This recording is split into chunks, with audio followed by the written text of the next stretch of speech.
마가복음 1장 1절 하나님의 아들 예수 그리스도의 복음의 시작이라. 2022년도를 시작하면서 이 교회에서 커피 브레이크 첫 소그룹 모임이 시작이 되었습니다. 얼마나 감사한지요. 비록 아직 온라인 줌으로 모이지만 우리 교회가, 우리 공동체가 예배만 드리고 성경 공부만 하는 공동체가 아니라 이제는 하나님 말씀에 비추어서 우리의 삶을 나눌 수 있는, 함께 교제할 수 있는, 서로 사랑하며 섬길 수 있는, 동시에 말씀으로 훈련하며 더 나아가서 영혼을 구원할 수 있는 전도 소그룹으로 커피 브레이크 소그룹 모임 시작할 수 있어서 정말로 감사합니다. 아직은 인도자, 부인도자 모임, 그리고 남성 두 그룹, 여성 두 그룹이 모이지만 곧 이어서 시니어와 우리 청년부도 함께 모일 수 있기를 간절히 기대하며 바라고 있습니다. 커피 브레이크 소그룹 모임을 소개받은 지 15년 정도 지났습니다. 커피 브레이크 모임은 1970년대 시카고 근교의 개척교회인 피스처치 평화교회에서 불신자 전도를 위해서 물을 붓고 기도하시던 엘빈 목사님, 그리고 니바 집사님의 영혼 구원을 위한 열정으로 기도로 시작된 전도와 양육을 위한 소그룹 사역입니다. 당시 막 개척한 평화교회에는 어린이를 위한 스토리 아워라고 하는 어린이 프로그램이 있었습니다. 이 모임에 아이들을 태워주면서 교회 주차장 밖에서 기다리던 우리 어머니들을 위해서 엘빈 목사님께서 Let's have a coffee break 이렇게 초대를 하면서 교회에서 15명이 첫 소그룹으로 시작이 되었습니다. 이렇게 모인 15명이 1년이 지나서 5그룹으로 성장이 되어지고 2년이 지나서는 남성 그룹 전형 모임까지 시작돼서 약 100여 명이 커피 브레이크 소그룹 모임을 시작하게 되었습니다. 그들 중에 절반 이상은 예수님을 모르는 불신자였습니다. 그렇게 52명이 커피 브레이크 소그룹 모임을 통해서 예수님을 주님으로 영접했습니다. 그 이후로는 10년 내에 저희 교회가 속해 있는 CRC 교단의 주요한 성경 공부 그리고 영혼 구원을 위한 사역으로 커피 브레이크가 시작이 되었습니다. 작년도 6월 미주 커피 브레이크 국제 컨퍼런스에 제가 참여를 했는데 전 세계에서 400여 명이 참여를 했습니다. 그리고 지난주에는 한국에서 컨퍼런스가 있었는데 현장에서 150명, 온라인으로 200명이, 350명이 모이는 엄청나게 큰 컨퍼런스가 마쳤습니다. 그러나 바이러스 기간에 이렇게 어떻게 온라인으로 모이는데도 이렇게 많은 사람이 참여를 할 수가 있겠습니다. 제가 알기로는 이렇게 성공적인 세미나 컨퍼런스가 없습니다. 커피 브레이크는 목회자들이 주도하는 소그룹이 아니라 소그룹 인도자 워크숍을 통해서 훈련받은 평신도들이 주도하는 소그룹 모임입니다. 지금까지 2만 명이 넘는 훈련을 받고 지금도 전 세계에서 영혼 구원과 제자 양육의 열매를 맺는 소그룹 인도자들이 활발하게 사역을 하고 있습니다. 평생에 성경 공부를 정말로 많이 했습니다. 제자 훈련, 각종 세미나, 스터디 모임에 엄청나게 많이 참여했는데 커피 브레이크 세미나에 참여할 때마다, 워크숍에 참여할 때마다 많은 도전을 받습니다. 1월에도 3번의 강도 높은 목회자 워크숍이 있었습니다. 훈련을 받으면 받을수록 우리 교회, 우리 지역의 우리 성도님들에게 꼭 필요한 사역이다. 그러한 생각이 들었습니다. 지난주 수요일 커피 브레이크 소그룹 인도자, 부인도자 12명이 함께 모여서 마가복음의 발견 일과를 나누었습니다. 2022년 간절히 바라기는 우리 교회에는 인도자, 부인도자 12명만이 아니라 2022년도에는 우리 교회 모든 성도님들이 소그룹 모임을 인도할 수 있는 잘 훈련된 인도자로 훈련이 되어지고 성장해서 여러분을 통해서 소그룹을 통해서 영혼을 구원하며 제자를 양육할 수 있는 우리 교회 모든 성도님들이 될 수 있으면 얼마나 좋을까 그렇게 기도하며 이 사역을 시작합니다.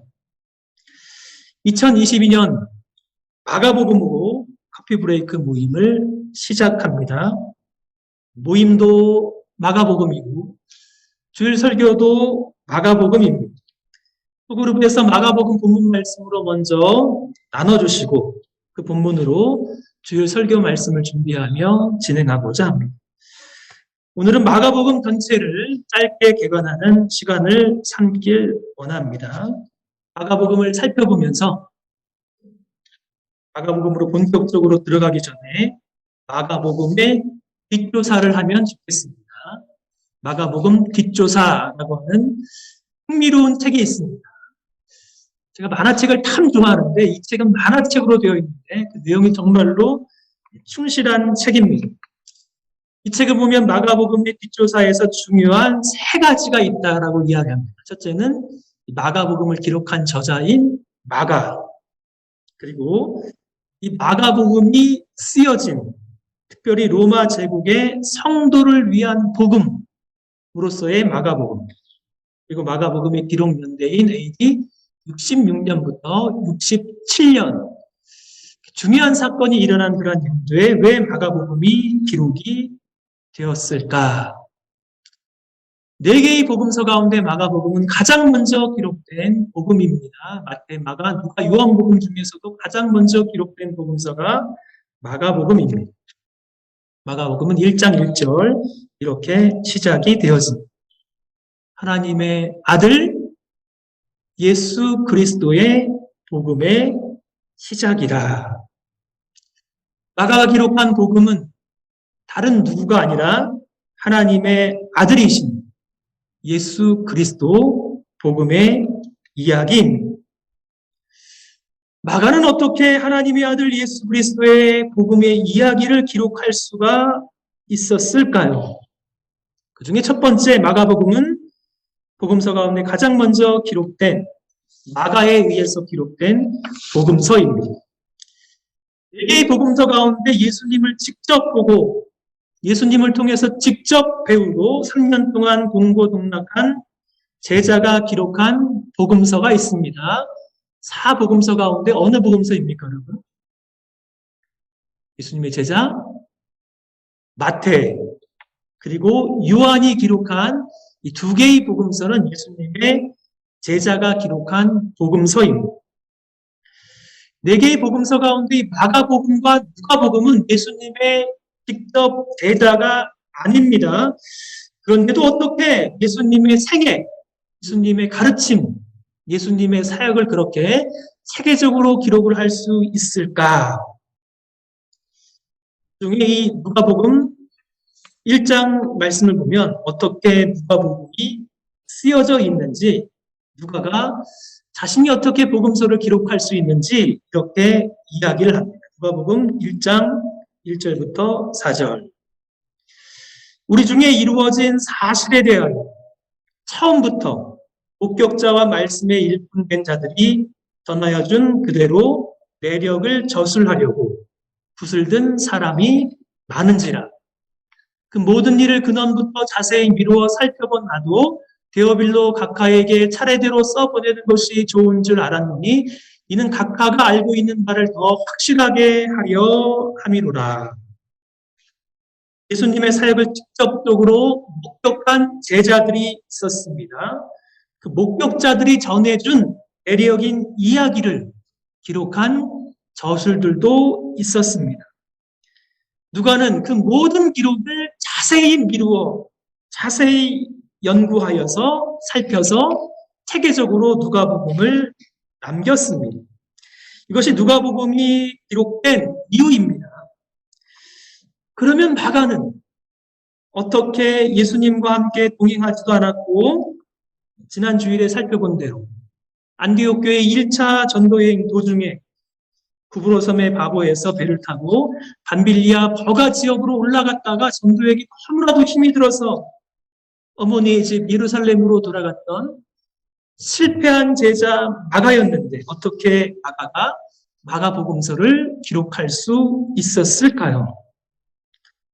신약 성경은 이 마가복음의 저자 마가에 대해서 몇 가지 중요한 기록이 있습니다. 그 중에 가장 중요한 기록은 사도행전 12장 11절부터 12절 이 말씀 보면 초대교회 마가와 마가의 어머니 마리아가 어떤 역할을 했는지 이렇게 말씀합니다.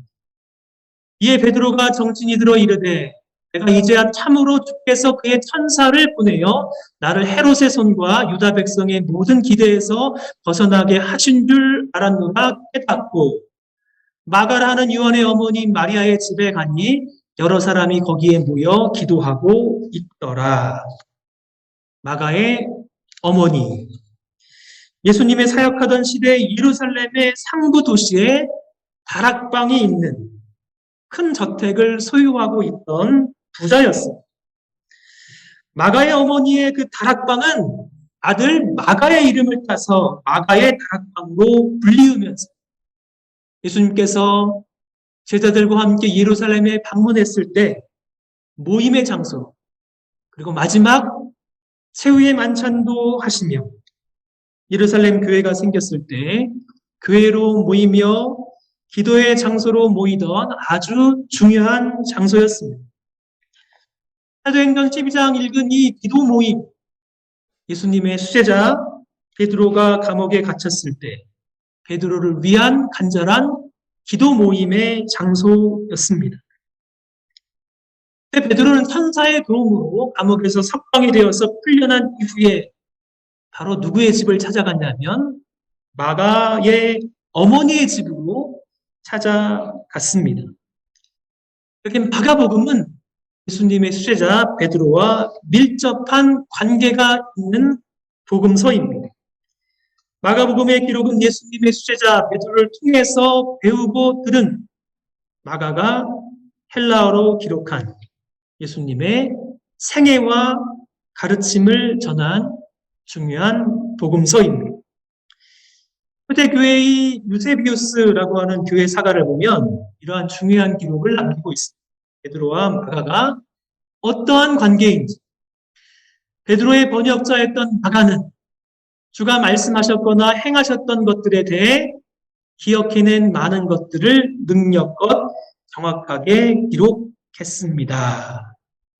마가는 베드로의 번역자였습니다. 예수님과 예수님의 제자들이 사용하던 이 언어는 아람어였는데 아람어로 들은 말씀을 헬라어로 번역한 것입니다. 베드로와 아주 가까운 위치에서 베드로의 가르침을 통해서 예수님의 공생애의 중요한 사건들 그리고 가르침을 듣고 마가는 그것을 번역하기 시작했습니다. 마가와 베드로가 얼마나 가까운 사이인지 베드로는 자신의 베드로전서 5장 13절에서 마가를 이렇게 소개합니다. 택하심을 함께 받은 바빌론에 있는 교회가 너희에게 문안하고 내 아들 마가도 그러하니라. 베드로는 마가를 나의 아들이라고 소개를 하고 있습니다. 마가는 또한 안디옥 교회의 기둥 같은 지도자 바나바의 사촌입니다. 골로새서 4장 10절 말씀 봅니다. 나와 함께 갇힌 아리스다고와 바나바의 생질 마가와 이 마가에 대하여 너희가 명을 받음에 그가 이르거든 영접하라. 그러므로 이 마가는 초대교회 예루살렘 교회의 아주 중요한 연결고리가 되어지는 중요한 인물입니다. 베드로는 마가를 내 아들이라. 그리고 마가는 바나바의 사촌이며 사도 바울의 중요한 동력자가 되었습니다. 이것을 보면 초대교회의 마가라고 하는 사람이 얼마나 큰 영향력이 있는 사람인지 알 수 있습니다. 마가복음은 현장에 있던 베드로를 통해서 듣고 보고 배운 이 말씀을 그대로 기록한 마가복음이지만 동시에 베드로, 복음서라고도 할 수 있는 것입니다.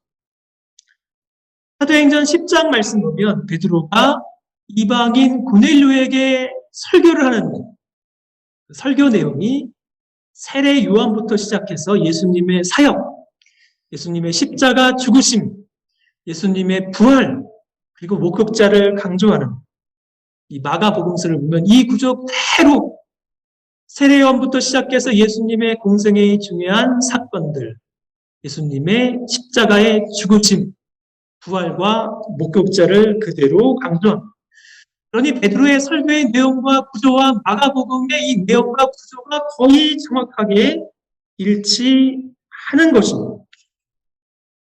번째 마가복음의 중요한 내용, 베드로의 영적인 아들 마가는 베드로를 통해서 들은 예수님의 이 복음의 말씀을 헬라어로 기록을 하고 있는데 헬라어로 기록된 마가복음서에는 유독 마가복음에만 나오는 중요한 라틴어들이 있습니다.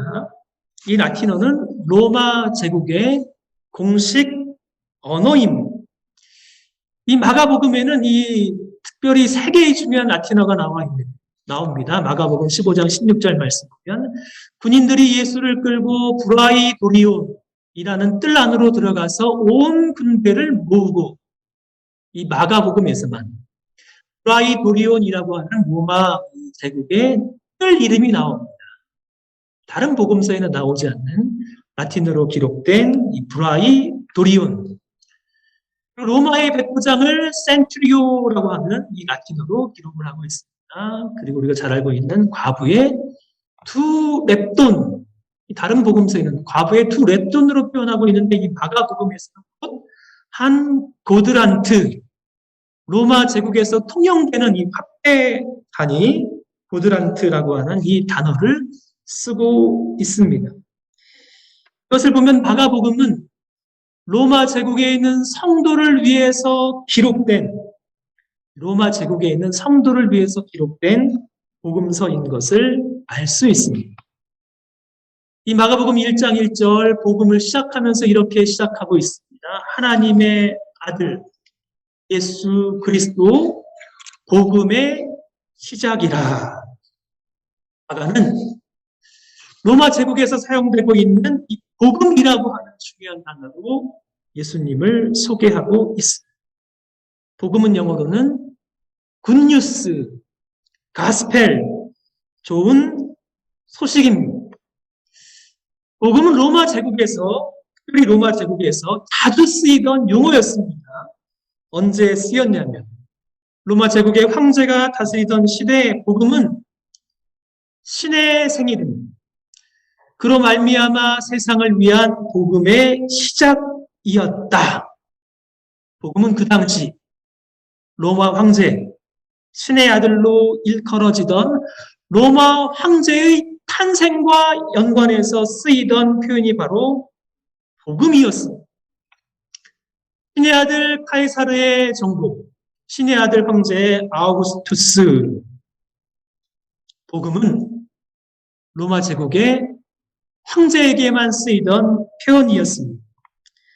그런데 로마인들에게 기록된 마가 복음서는 로마의 황제가 복음이 아니라 우리에게 새로운 복음을 소개해주고 있습니다.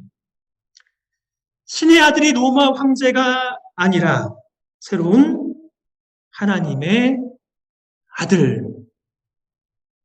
로마의 황제가 복음이 아니라 새로운 하나님의 아들 예수 그리스도가 복음으로 마가는 기록하고 있습니다. 사랑하는 여러분, 여러분에게 좋은 소식은 무엇입니까?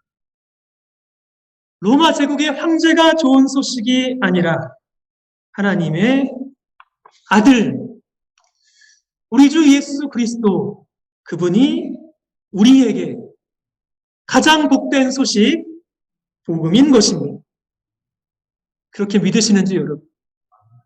예수 그리스도, 하나님의 아들이 저와 여러분에게도 가장 복된 소식, 복음인지. 마가복음이 기록된 연대 AD 66년부터 67년, 이때는 아주 중요한 사건이 일어난 연대입니다. 마가복음 13장 14절 말씀 보면 멸망에 가증한 것이 서지 못할 곳에 선 것을 보거든 읽는 자는 깨달을진저. 그때 유대에 있는 자들은 산으로 도망할지어다. 주님은 이 가르침을 통해서 중요한 사건을 예언하고 있습니다. AD 67년부터 AD 70년에 로마 제국에 반역을 한 유대 전쟁이 일어났습니다. 유대 전쟁의 시기에 로마 제국은 예루살렘을 침공하여서 67년에 침공하여서 70년에 예루살렘을 멸망을 시켰습니다.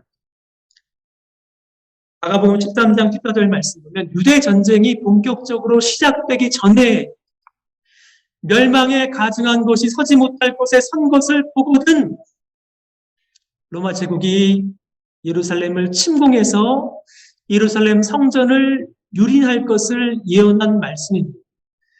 그때 유대에 있는 자들은 산으로 도망할지어다 라고 말씀하고 있습니다. 그러니 마가복음은 AD 67년부터 70년에 시작된 이 유대 전쟁이 시작되기 바로 전에 그러면서도 AD 64년 로마 황제 네로가 기독교인들을 본격적으로 박해하며 마가의 영적인 아버지 이 베드로를 죽였습니다. 그러니 마가복음은 베드로의 순교 이후에 그리고 유대전쟁 이전에 기록된 대략 AD 66년부터 67년에 기록된 복음의 말씀입니다. 베드로를 통해 기록된 이 복음의 말씀을 마가는 왜 기록을 했을까요? AD 64년부터 본격적인 기독교인의 박해가 시작되자 로마 제국에 살고 있던 성도들은 너무나도 힘이 든 시대를 살았습니다. 코로나 바이러스도 참 힘든 시대이죠. 로마 제국의 박해를 받고 있던 성도들의 삶이 얼마나 힘들었을지 쉽게 짐작을 할 수 있습니다. 말할 수 없는 박해 가운데 있는 성도들을 위해서 마가는 베드로에게 들은 복음의 말씀을 바로 그들을 위하여 기록한 것입니다. 그러기에 이 말씀이 그들에게 엄청난 위로와 엄청난 소망과 엄청난 복음이 되었습니다. 이 마가가 마가복음서를 기록하면서 기록한 이 복음의 이 핵심은 마가복음 10장 44절부터 45절 9절 말씀입니다. 이 두 구절 함께 읽기를 원합니다. 시작. 너희 중에 누구든지 으뜸이 되고자 하는 자는 모든 사람의 종이 되어야 하리라. 인자가 온 것은 섬김을 받으려 함이 아니라 도리어 섬기려 하고 자기 목숨을 많은 사람의 대속물로 주려 함이니라. 예수 그리스도를 믿는 믿음 때문에 고난을 당하고 죽임을 당하고 많은 환난을 당하는 성도들이 있었을 때 마가는 하나님의 아들이신 예수 그리스도께서 이 땅에 오신 것은 로마 제국의 황제처럼 섬김을 받기 위해서 오신 것이 아니라 그와는 정반대로 섬기기 위해서 이 땅에 오셨으며 그 섬김의 핵심은 자기의 목숨을 많은 사람을 위한 대속물로 주시기 위함이라. 이것이 그 당시 성도들에게 엄청난 위로가 되었습니다. 예수님은 사람들을 섬기기 위해서 사람들을 대속하기 위하여 죽으셨다는 것이 로마 제국의 황제의 복음이 아니라 예수 그리스도의 복된 소식 복음인 것입니다. 섬기시며 대속하기 위하여 하나님의 아들이 친히 고난당하시고 하나님의 아들이 십자가에서 친히 죽으시고 그분이 부활하셨다. 이것이 박해 가운데 있는 성도들에게 엄청나게 위로가 되는 복음의 핵심 복음인 것입니다. 마가복음 1장 1절 말씀 하나님의 아들 예수 그리스도 복음의 시작을 보면 이 말씀은 마가의 영적인 아버지 베드로의 신앙의 고백을 떠올리게 합니다. 예수님이 묻습니다. 너희는 나를 누구라고 하느냐? 그때 베드로가 무엇이라고 고백합니까, 여러분? 주는 그리스도시요 살아계신 하나님의 아들이시니이다. 예수님은 이 말씀을 들으셨을 때 너무나도 기뻐하셨습니다. 그리고 베드로가 고백한 이 반석 위에 교회를 세우셨습니다. 베드로의 신앙 고백. 주는 그리스도시요 살아계신 하나님의 아들이시니이다. 사랑하는 여러분, 이 고백이 교회의 기초입니다. 이 고백이 우리 신앙의 기초입니다. 이 고백이 갈릴리 장로교회의 기초입니다. 이 고백 그대로 마가복음 1장 1절 복음은 하나님의 아들 예수 그리스도 그분에 관한 이야기입니다. 마가는 예수님을 하나님의 아들로 소개하고 있습니다. 하나님의 아들. 예수님은 그냥 사람이 아닙니다. 하나님의 아들이십니다. 예수님께서 세례를 받으시고 물에서 올라오실 때 그때 하늘에서 하나님의 음성이 들립니다. 하늘로부터 소리가 나기를 너는 내 사랑하는 아들이라 내가 너를 기뻐하노라. 예수님께서 십자가에 못 박혀 죽으셨을 때 로마의 백부장이 그 모습을 보고 이렇게 고백합니다. 이 사람은 진실로 하나님의 아들이었도다. 복음은 바로 예수님이 하나님의 아들이십니다. 라는 고백입니다. 이것이 베드로의 신앙의 고백이며 마가의 신앙의 고백이며 로마교회 성도들의 신앙의 고백이며 오늘날 교회로 모인 우리들의 신앙의 고백입니다. 예수님은 하나님의 아들이십니다. 예수님은 또한 그리스도이십니다. 그리스도 히브리어로는 메시아이십니다. 예수님은 구약에 예언된 그 메시아이십니다. 메시아, 기름 부음을 받은 사람. 구약에는 세 가지 직분과 연결됩니다. 예수님은 왕이시며, 예수님은 제사장이시며, 예수님은 선지자이십니다. 예수님이 그리스도이십니다라는 고백. 예수님은 나의 왕이시며, 예수님은 나의 제사장이시며, 예수님은 나의 선지자이십니다라는 고백입니다. 사랑하는 여러분, 예수님이 왕이시면 우리는 누구입니까? 예수님을 왕으로 고백하는 왕이신 예수님의 통치와 다스림을 받는 백성. 예수님이 우리의 제사장이라면 우리는 누구입니까? 우리의 모든 죄를 사해 주시는 제사장. 예수님이 선지자라면 우리는 예수님의 가르침을 듣는 예수님의 제자인 것입니다. 예수님이 그리스도라는 고백은 바로 예수님이 나의 삶을 통치하는 왕이시며 나의 죄의 문제를 해결하시는 제사장이시며 나에게 하나님 말씀을 가르치시며 선포하시는 선지자이십니다. 라는 고백입니다.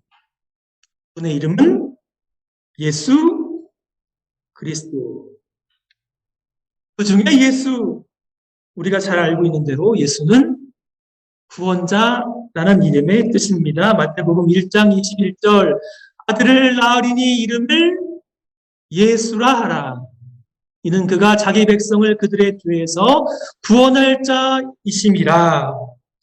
예수는 구원자이십니다. 이 세 가지 중요한 신앙 고백. 예수님은 누구이십니까? 그분은 하나님의 아들이시며 그분은 그리스도이시며 그분은 구원자이십니다. 사랑하는 여러분, 이것이 하나님이 우리에게 선물로 주시는 가장 좋은 소식, 복음인 것입니다. 이 복음을 우리는 어떻게 받아야 하는 것입니까? 예수님이 공생애를 시작하시면서 가장 먼저 말씀하신 말씀. 때가 찼고 하나님의 나라가 가까이 왔으니 이제는 어떻게 하라? 회개하고 복음을 믿으라. 이것이 우리가 살 수 있는 유일한 길입니다. 회개하고 복음을 믿으라. 마가복음의 결론의 말씀을 마무리하면서 질문하기 원합니다. 사랑하는 여러분, 여러분은 예수님을 인격적으로 만나셨는지요? 그것이 여러분에게도 복음인지요? 예수님이 하나님의 아들이십니다. 예수님이 나에게도 그리스도이십니다. 예수님이 나에게도 구원자이십니다. 이것이 우리에게 진정한 복음입니다. 예수님 말씀하십니다. 내가 곧 길이요 진리요 생명이니 나로 말미암지 않고는 아버지께로 올 자가 없느니라. 다른 구원자가 없습니다. 다른 이로서는 구원을 받을 수 없나니 천하 사람 중에 구원을 받을 만한 다른 이름을 우리에게 주신 일이 없습니다. 이것이 우리에게 복음이 된 사람, 이것이 나에게 복음이 된 사람, 예수님이 하나님의 아들이시며 예수님이 그리스도이시며 예수님이 구원자이십니다. 이것이 우리의 신앙 고백이며 이것이 교회의 기초이며 우리가 일평생 주님 앞에 부르심을 받는 그날까지 굳건하게 붙들어야 하는 하나님이 우리에게 선물로 주신 복음. 사랑하는 여러분, 이 복음을 알기를 원합니다. 이 복음을 배우기를 원합니다. 이 복음을 나누기를 원합니다. 이 복음을 전하기를 원합니다. 여기에 우리의 생명을 걸기를 원합니다. 로마 제국의 황제가 다스리던 그 시대, 하나님의 아들 예수 그리스도를 복음으로 받은 사람들이 로마 제국을 변화시켰습니다. 엄청나게 박해를 받는 중에도 그들은 굴하지 아니하고 이 복음을 굳건하게 믿고 여기에 목숨을 걸고 그들이 살고 있는 로마 제국을 바꾸었습니다. 2022년 우리에게도 이 일이 일어나기를 원합니다. 복음을 굳건하게 믿을 뿐만 아니라 복음을 확신할 뿐만 아니라 우리 지역에 신실하게 이 복음을 증거하고 복음을 나눌 수 있는 저와 여러분 되시기를 간절히 바랍니다.